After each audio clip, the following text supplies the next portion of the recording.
आमचं तिसरं सेमिस्टर संपलं होतं, पण कॉलेजवाल्यांनी काही जास्त दिवस सुट्ट्या दिल्या नव्हत्या आणि चौथं सेमिस्टर लगेच चालू झालं होतं. त्यामुळे पहिल्याच दिवशी कॉलेजला जायचं एवढा जास्त कंटाळा येत होता आणि याच कारणामुळे माझ्या हिस्साला 6 दिवसाच्या सुट्ट्या आल्या होत्या आणि मी दुसऱ्या दिवशी ठरवलं होतं की कॉलेजला जायचं म्हणून. काही दिवसा पहिले मी मिशोन जीन्स मागवली होती आणि मिशोवाल्याचं कसं असते तुम्हाला माहितीच आहे, दाखवतात एक पाठवतात एक. ऑर्डर केल्यानंतर एवढी जास्त वाट बघली होती मी या जीन्सची. एवढ्या दिवसाचं फळ मला असं काही भेटेल म्हणून वाटलंच नव्हतं कधी.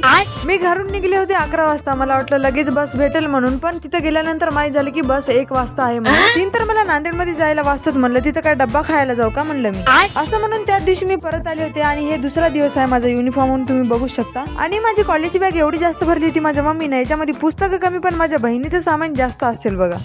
बाकी कमेंट मध्ये सांगा हे जे पेट्रोल पंप आहे त्याच्या बाहेर एवढे सारे आईट होते, त्या पेट्रोल पंपाचं नाव काय आणि ते पेट्रोल पंप कशाचं आहे ते. तुम्ही म्हणत असेल ना पेट्रोल पंप म्हणाली, पेट्रोल पंपच असेल, पण हे पेट्रोल पंप नाही. मला माहित नाही कोणता पंप आहे ते, मी उगा नाव घ्यायचं का म्हणून पेट्रोल पंप म्हणलं तिथं. जे पण सगळ्यात पहिले कमेंट करेल का त्याची कमेंट मी नक्की पिन करेल बघ. नमस्कार चौक मधून मला जायचं होतं आनंदनगरला. दीदीचं सामान सर्व काही देऊन टाकलं आणि माझी बॅग फायनली जी आहे मी खाली करून टाकली. खूप जास्त भूक लागली होती म्हणून मी ठरवलं होतं की तिथं आईजीवर वडापाव खायचा म्हणून. आणि हा वाला वडापाव जे आम्हाला भाजून दिला होता त्यामुळे खूपच जास्त छान लागत होता. बाकी आजकाल माझी ऑडियन्स माझ्या व्हिडिओला सपोर्ट करणं गेली, कमेंट करणं गेले, त्याच्यामुळे मला थोडं वाईट वाटायला. बाकी तुम्ही कमेंट करा नक्की चांगले, मला पण खूप जास्त चांगलं वाटेल तुम्ही पण सपोर्ट करायला म्हणून. आणि झालं तर नक्की मी नवीन कंटेंट आणायचा खूप जास्त प्रयत्न करेल.